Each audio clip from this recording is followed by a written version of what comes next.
আজকে তৈরি করব ম্যাগি ভেজিটেবল চিকেন নুডলস। প্রথমে কড়াইয়ে তেল দিয়ে দিয়েছি, এরপরে পেঁয়াজ একটু মোটা করে ফালি করে কেটে নিয়েছি, এরপরে খানিকটা চিকেন দিয়ে দিলাম, এরপরে দিয়ে দিচ্ছি গাজর কুচি, তারপরে পাতাকপি কুচি আর কিছু মটরশুঁটি দিয়ে খুব ভালো করে একটু ভেজে নিয়ে লবণ দিয়ে দিলাম, গোলমরিচ দিয়ে দিচ্ছি, টমেটো সস, এরপরে দিয়ে দিচ্ছি চিলি সস দিয়ে আবারও খুব ভালোভাবে একটু নেড়ে চেড়ে ম্যাগি নুডলস আগে থেকে সেদ্ধ করে পানি ঝরিয়ে রেখেছিলাম দিয়ে দিলাম।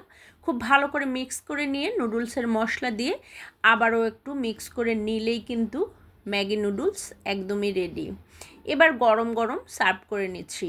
খেতে কিন্তু অসম্ভব মজার হয়। যদি বাসায় বাচ্চা থাকে তাহলে তাদের টিফিনে অথবা বিকেলের স্ন্যাক্স হিসাবে আপনারা গরম গরম খেতে পারেন। আশা করছি সবার ভালো লেগেছে।